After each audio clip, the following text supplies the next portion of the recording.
Hi, I'm Matt Jameson, and as one of the hosts of Leeds Pride 2024, I'm working with Welcome to Leeds to bring a series of interviews with some of the prominent LGBTQ+ community ahead of the festival.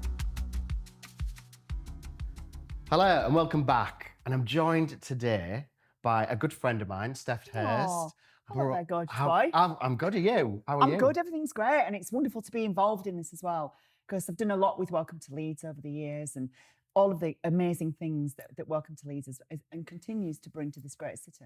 Amazing. Well, you're a broadcaster, radio DJ, event host with Immersed. I do all sorts of stuff, public speaking. It's literally, what they call it these days is a portfolio career. It's what the kids say. Well, you are a kid. We're down with the kids. 24. Yeah, exactly. Not a day over. If you turn the lights off. You look gorgeous. Bless you. Gorgeous. You look gorgeous. Got a good surgeon. Joking. Well, we're here to talk about Leeds Pride. Yes. And how exciting it is that this year it's going to be bigger and better than ever. But I want to ask you, Steph, what does Pride mean to you? Pride, of course, is still a protest. Mm-hmm. Still is and always will be.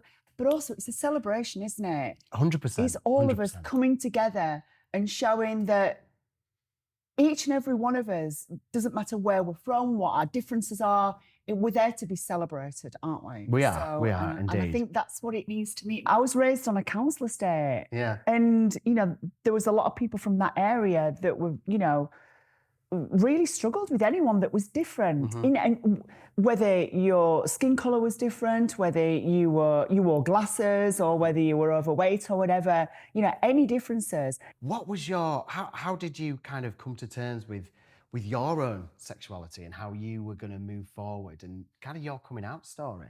I think for me, I knew at a very young age that I wasn't a boy. So, and that was at least 3 or 4. Wow. So, do you know when you go to preschool Mm-hmm. and they don't do this now? They say all the girls go to one side of the classroom, all the boys go to the other. And I'd just go and sit with the girls. Mm-hmm. And they'd be like, no, you're a boy. Have a gun. Have a tank. Have something boyish. Yeah. And, play football. Yeah, here's a football. Yeah. But, they said, you're a boy.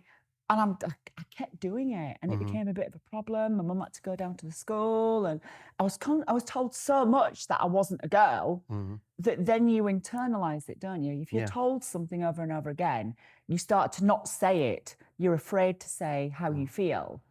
And then my mum caught me going to the bathroom with a knife when I was about 7, because I had a crazy idea of getting rid of that thing.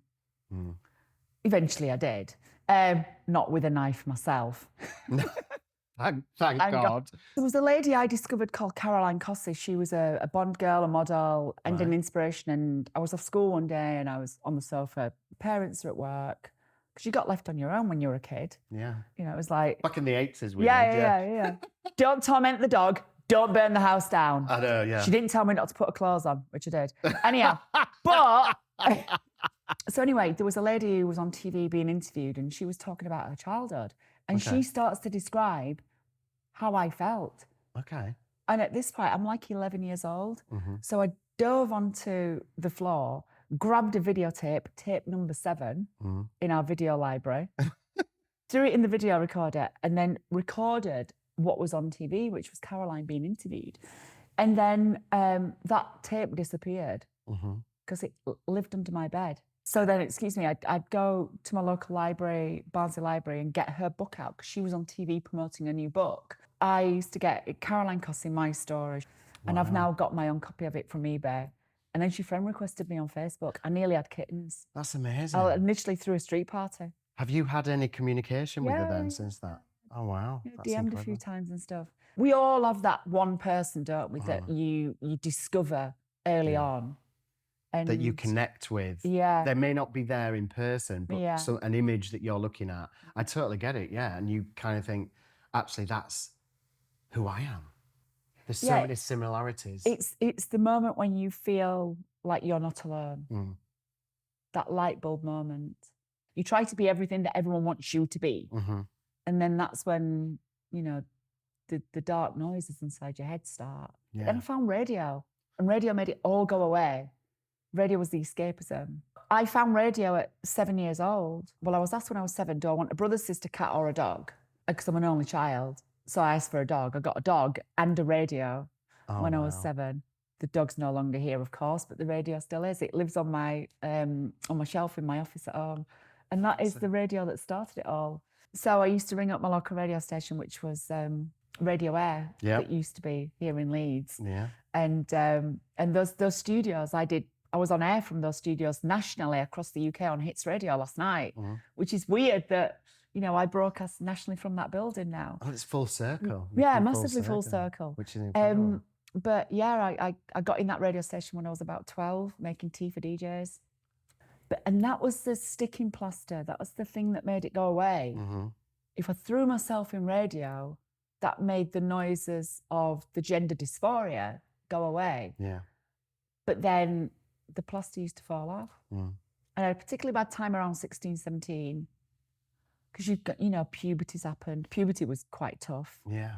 I went to my GP when I was about 17, something like that, just passed my driving test, in my Vauxhall Nova, which I still own to this very day. And I spoke to my GP. He was quite an old GP. He was ready for retirement in the 90s. And he just gave me some really outdated bad advice, which was, it was something like, I strongly recommend you don't take this path in life. You'll lose family, friends, and you won't have a successful life, or something like that. So I just sat in the car. But that must have been soul destroying to hear. Whereas I'd seen on TV, on Kilroy or something like that, that used to be on a weekday morning, if you know, feel like this, if you've got problems with your gender or whatever, go and see a GP. I just ended up with a probably outdated thinking GP. Yeah. Do you remember those fences at school that was made of, it was like green like fencing, crossed together, crossed together, yeah. And the car was parked in front of that, and I remember seeing the dashboard, the windscreen and the rain, and I remember seeing the fence, and I remember just crying and thinking, radio is the only thing that makes this go away. Yeah. It's the only thing. So radio it was. Wow. So going forward then, the radio was kind of a plaster, as you said. What kind of age were you then when it was like, right, I need to do something about this now, and I need to embrace various, you know, times at 17, I need to do something about this. Then about 25, I need to do something about this. Then I got to kind of into my 30s and I was like, I need to do something about this. And then there was a couple of attempts not to be here anymore. Okay. Thankfully, I'm still here. And that must have been such a difficult time. Yeah. And was that kind of the moment then, I think, when you were like, right, that was the catalyst and things have got to change now? And I think the thing that helped me more than anything was YouTube. It was seeing other people like me. And I'm going, if they can do it, I can do it. And then so it's, you know, it's a matter of kind of quit your job and then let's crack on with this. And then I was, I guess, unemployable. Why were you unemployable? Because I got a job on TV. Okay. Telly was okay because you saw the full package, but on radio, what you heard didn't match. My voice was still very much like it used to be, and that didn't match my name, and it just didn't fit. And I think people found that difficult. Saying it, you've got to remember, it was a decade ago. We live in a very different time now. Yeah. Whereas back then, I think people didn't, and I was in the early stages. I'd not found myself. You know, I think people just probably thought we're just going to have to give her some time. And I got a little Saturday night show on the BBC in Manchester. Yeah. And the boss there said, you need to be back on the radio. But my confidence was really knocked. And then I had loads of speech therapy to get my voice to kind of, well, the story of it sounding like it does today is the fact that I'd constantly been doing vocal therapy and stuff like that. And I was Googling one night because I knew they could basically operate on your vocal folds and tighten your vocal folds. Okay. And I Googled and I found the guy that invented the surgery. Oh, wow. In Korea. So I booked a flight, got there. So you went to Korea? Yeah. Oh, wow. I got there. There's obviously a risk with this as well. I'm a Yeah. professional voice user. At the surgery, you couldn't speak for like a month afterwards. And then I noticed when I started to kind of speak again, the resonance and the pitch was higher. And then from that, Hits Radio, who I used to work for years ago, actually, pre-Galaxy, they said, would you like to do Belted on the Radio? And I was like, yeah, of course I would. Yeah. So I'm at Hits Radio nationally on a Saturday night and Sunday evening, which is great. Listening to you talk about it today is very inspirational for me, I think, and hearing your journey and everything that you've been through. And I think as an activist, if I can call you that, and a really prominent member of the LGBTQ plus community, definitely here in Leeds and Yorkshire, we're so privileged to have your perspective on everything. Yeah, it's the lived experience, isn't it, really? And a lot of my activism, if people follow me on socials, you may look at my socials and go, well, there's nothing there. You're not retweeting and banging a drum or whatever. But my activism is internal within businesses with Believe Achieve, because that's me telling the story. Yeah.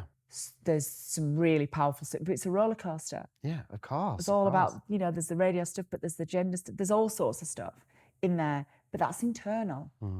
And that is I want to create a ripple effect. But it's just, if I can change things within businesses and educate people, because some people have never met anyone that's transitioned. No. So they see what the media portrays. Exactly. They see what is pushed to them on socials, or, whether they're reading X and seeing all, I'm not going to mention any names whatsoever, but seeing the rhetoric that's just pushed. Got to remember that we make up 0.1% of the population. What the hell are we going to do? Yeah. Realistically, the people who I know that have transitioned just want to get on with their life. And live. And you don't want life, to be... the life that you want. Yeah, and you don't want to be defined by this. Yeah. With Believe Achieve, if I can educate people, or I can show people that, from a council estate in Barnsley to interviewing people like Beyonce, it shows you that anything is possible. And that's why we've got to stand together in solidarity. And all the Pride events across the country need to happen, and everybody needs to come together. What are you most excited about for Leeds Pride this year? It's going to be bigger and better than ever. Well, it sounds like we've got some good weather. Yeah. There's nothing like walking through the city around Pride time, and you can just feel, when you see all of the vibrant colours, there's just a vibrant feel, and it's seeing the smiles on people's faces. I love seeing all of the families that come to Pride, and seeing the kids, because that is their first experience. Exactly. And what they're seeing is a celebration. Yeah. And those kids are experiencing Pride as a positive thing. Yeah. So as they grow up, they're going to go, yeah, everyone should be accepted. Yeah. So we're creating some amazing small little human beings when they come to Pride. I love that. That's brilliant. Thank you so much, Steph, for joining us today. Thank you so much. And I will see you at Pride. See you at Pride.